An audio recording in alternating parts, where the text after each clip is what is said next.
Hi guys and welcome. This is the review of my friend's Versys 1000.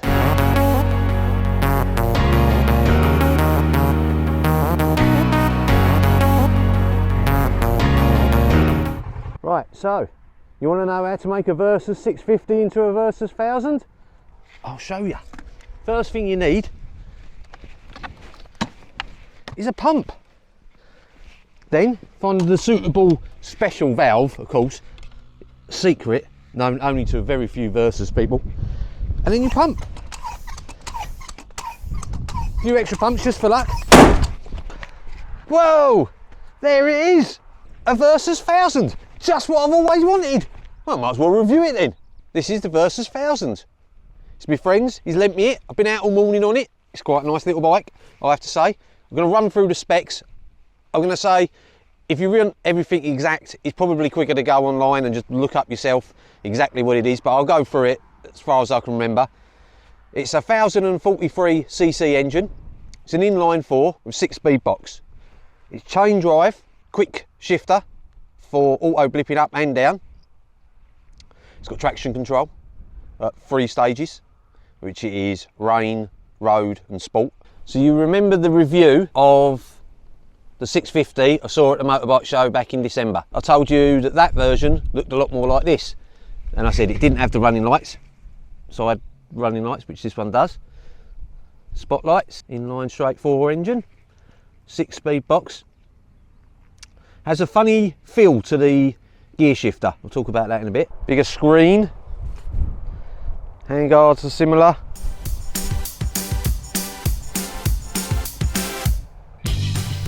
Although it's a bigger bike in total, I have to say the lights are smaller, which do sort of give it a more squinty, aggressive-y look.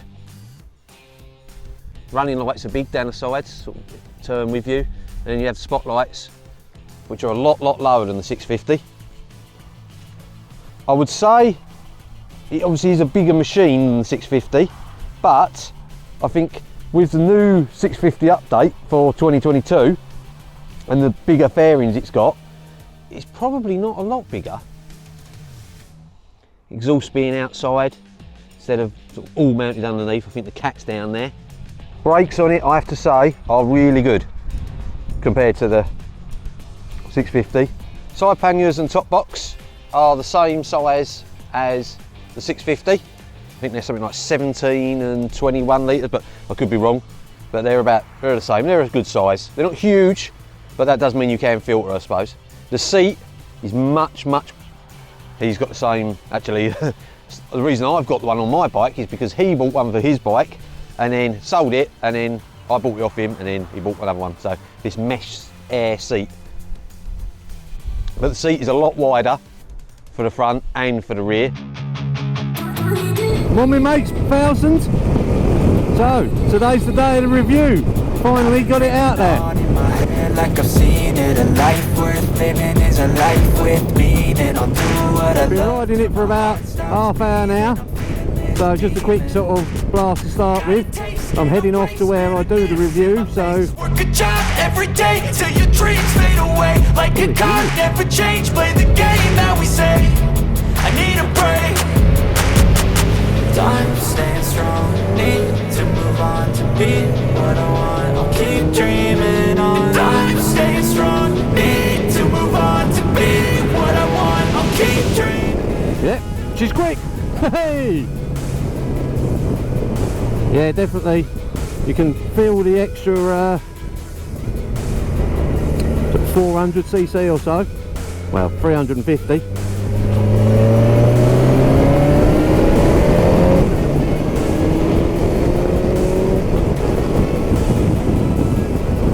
Seat feels quite hard, I have to say. I don't know whether that's just, it is nice and it's not uncomfortable, it's just harder. I don't know whether it's because it's wider and I'm sitting differently. Display's nice, lovely and bright, really is nice and clear. Even their due on that, I think this is why I would want the new upgraded 650. Or maybe 1000. staying strong. Need to move on to be what I want. I'll keep dreaming on.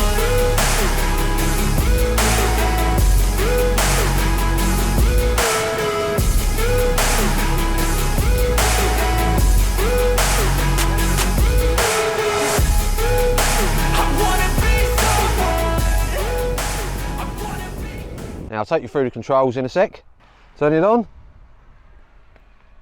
Kawasaki appears. Everything is controlled from this side, which the controls are all here, and on the accelerator side you have one button that says select. So you press and hold select, it takes you into the basic menu setting, and on the left there's an up, down,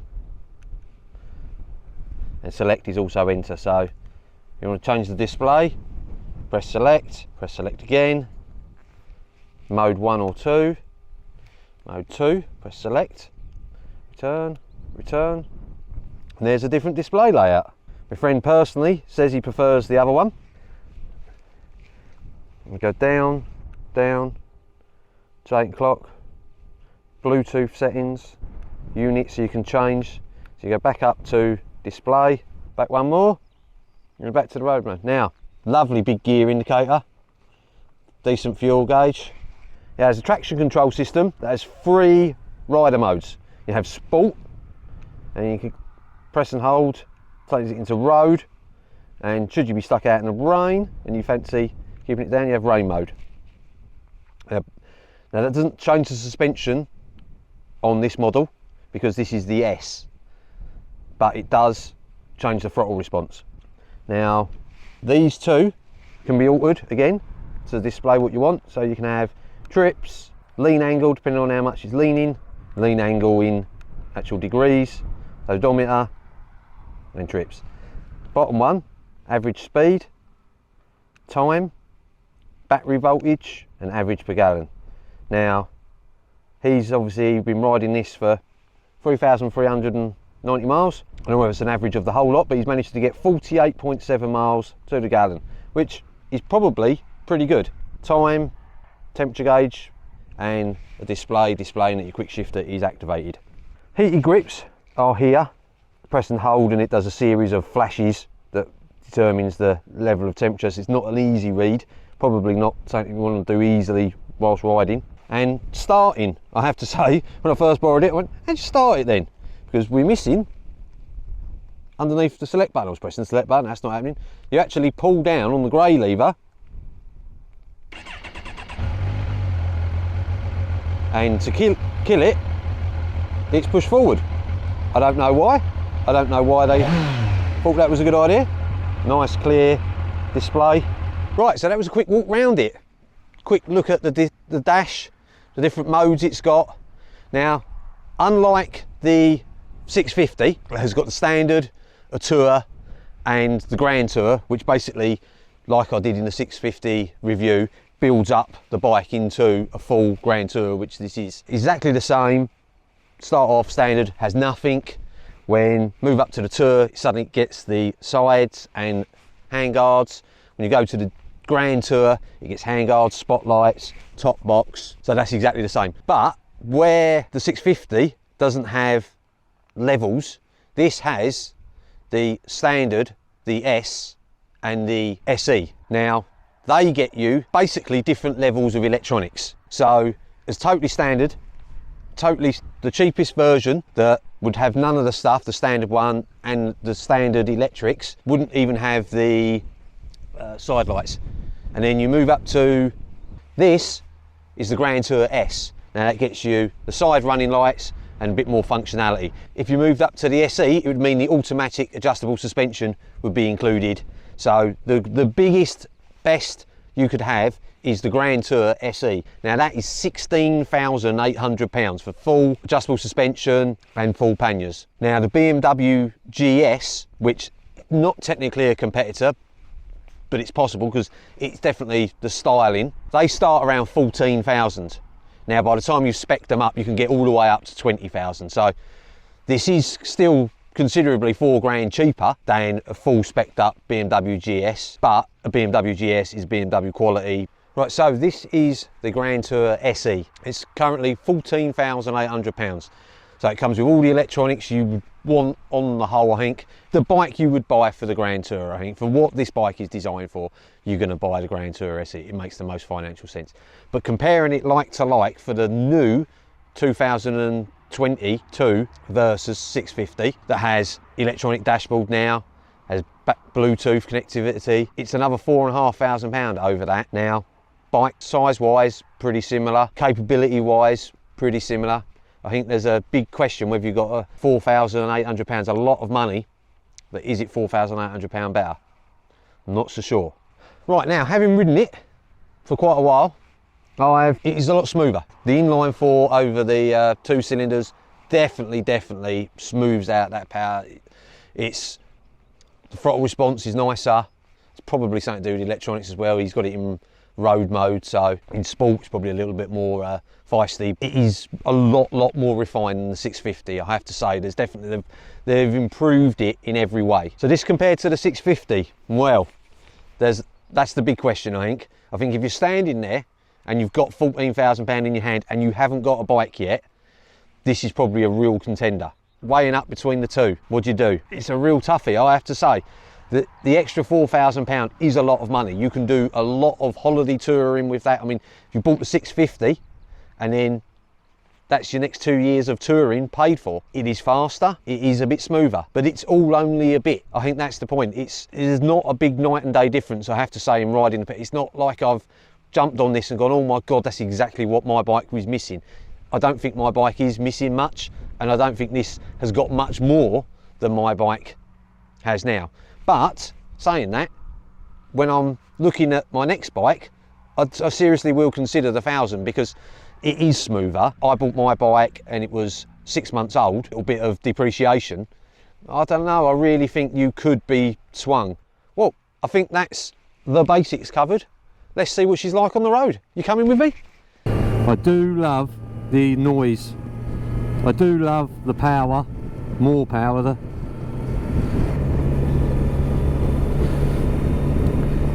Now, before I made this review, I watched a few myself, and someone talked about the gear shifter. It's on some sort of funny spring system. Now, and I didn't know what you meant when I watched it because I hadn't ridden it properly, but now I have.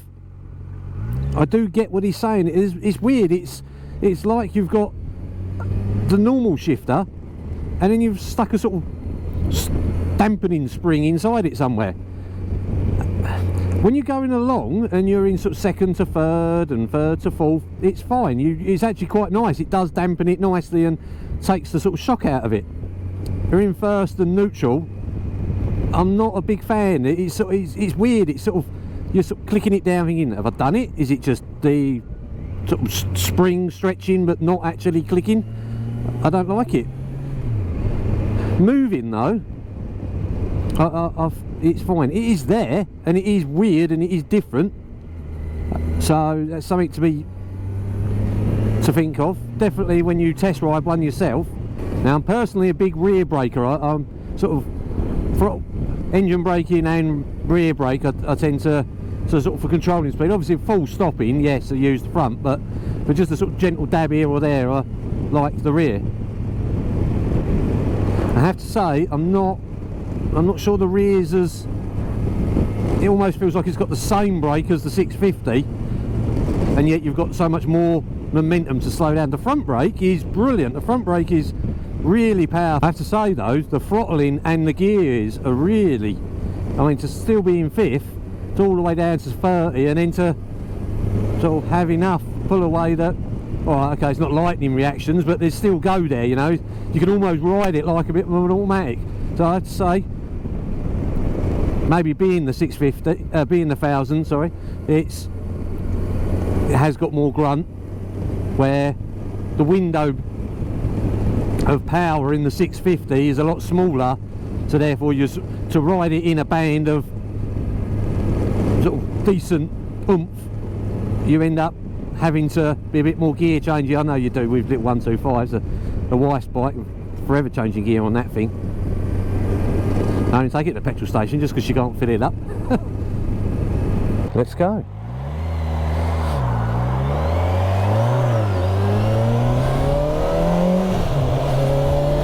Oh.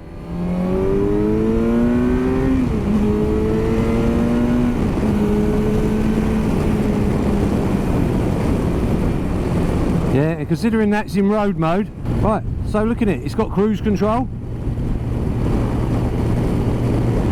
The dash is telling me I have 150 miles range left, so we're ticking along in fifth. 50 miles an hour, 50, 55 miles to go. Now, see, it's an instant readout, rather, so it's always going to be jittery, but yeah, that's 50 miles to go. Yeah. I think it probably would be better for the wife on the back, so screen's bigger. I mean, I've only sort of ridden 70 miles for an hour for a little while, but yes, protection's pretty good. It is windy, as you may be out here. Sorry if it is windy.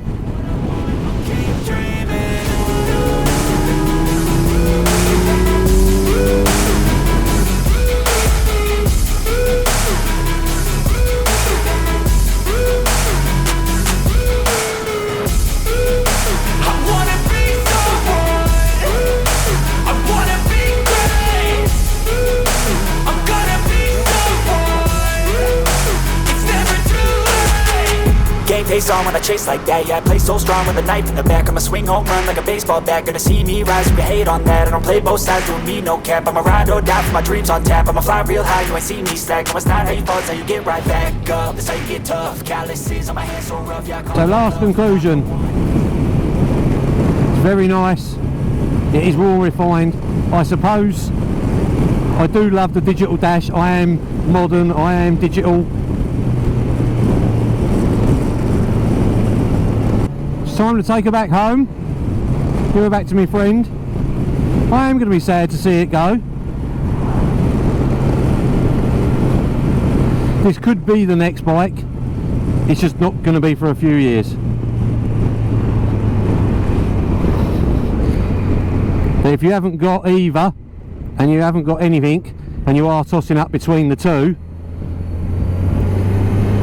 and you've got the skills and like all, I would personally recommend not getting such a big bike until you've ridden one for a while. Yeah, it's definitely a contender.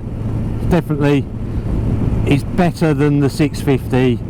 I have to be honest. I don't really want to say that, but I think it is better than the 650, but it is dearer than the 650. Well, thanks ever so much for watching, hope you like it. If you've got any comments, if I missed anything, yeah, I'll hopefully answer it as much as possible. If not, I'll ask my friend, who's obviously, it's his bike, if there is something that's sort of more long-termy.